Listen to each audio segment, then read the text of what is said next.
Ta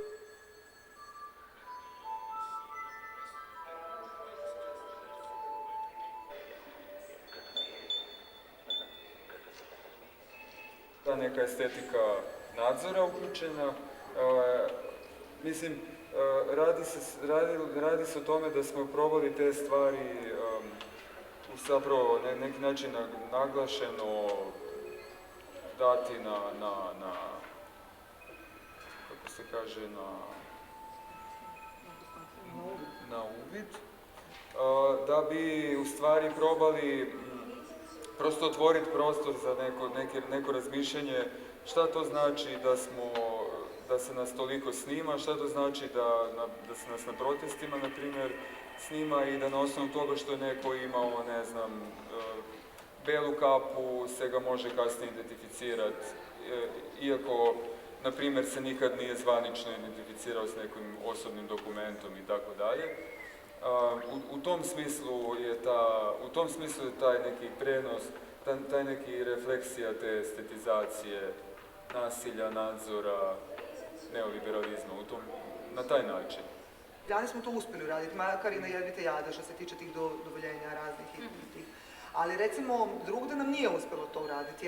jer onda moraš imati stvarno dobrog partnera koji će ti pomoći sa svim tim birokracijama i pregovorima i tako dalje, da ti onda dođeš. Ali što se zapravo i vidi, koliko god smo mi kritični, recimo, do ovih kao takozvanih naših prostora, regiona takozvanog, ne, u stvari vidimo koliko je tu ipak lakše neke stvari napraviti, nego na tako zvanom zapadu.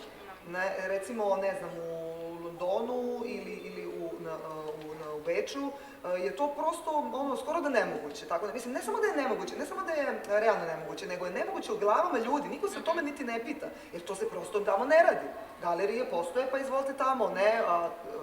Mislim, meni je fascinantno to kako zapravo su to ljudi već i ponotranjili te zabrane, unutrašnje zabrane, kako te zabrane, i sad smo opet kod tih granica, kako te granice zapravo možda više uopće nisu potrebne jer smo ih mi toliko internalizirali,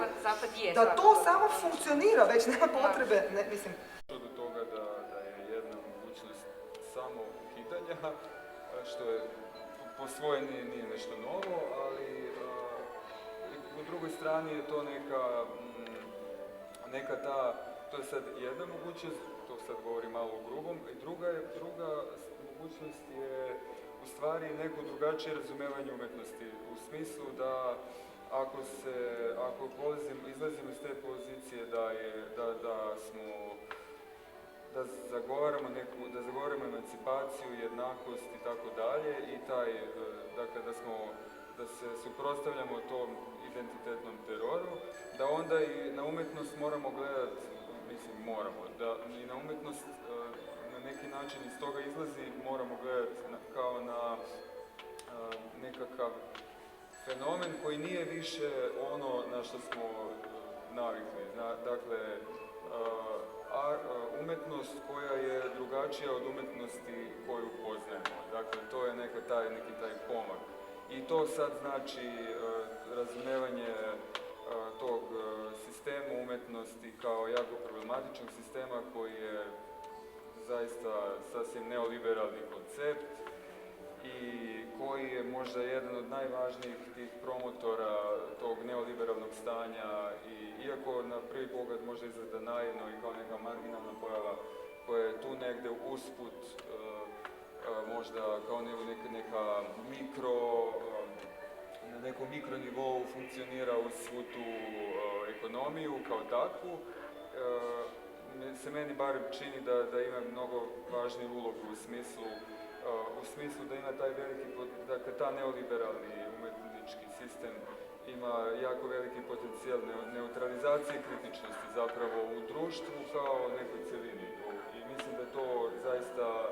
jako dobro radi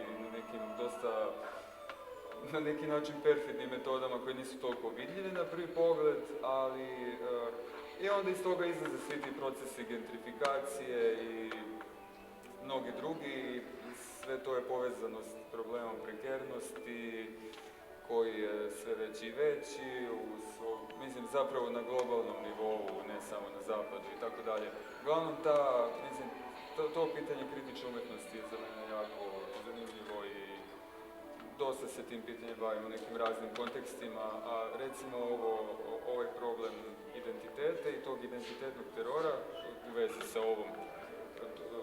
drugošću mi se čini jako, isto tako bitno opet u vezi s tim. Mislim, to što je Nenad pre pričao za Made in China, recimo, mi smo probali to povezati upravo u tom smislu, jer je taj Berlinski zid, mislim, sad to nije sad nikakva novost, to svi znamo, upravo delio kao komunizam, pošast komunizma, socijalizma od kapitalizma, ne? I u stvari, koliko sam se ja sad, kako smo mi imali tu sad kao revoluciju u Sloveniji, kako sam se malo više još i razmišljala o tome za nazad, u stvari, svi ti veći ratovi i sukobi, ne znam, od Prvog svjetskog rata, Drugog svjetskog rata, Španska, građanski rat, Grčki građanski rat, ne znam, Severna i Južna Koreja, ovo što je sad aktualno, recimo, uvek su išli za te borbe, zapravo, i bottom line je bio borba između komunizma i kapitalizma, ne? I u stvari, mi smo baš htjeli to povezati u ovom smislu da sad Kina kao neka nova, kao kapitalistična država koja postaje, komunistična država koja postaje kapitalistička sila, u stvari kao neki novi hibrid na obzorju, koji sad ulazi u tu igru borbe između komunizma i kapitalizma, ne? Kao, što za nas zapravo je neka borba između neke ultimativne jednakosti i nejednakosti.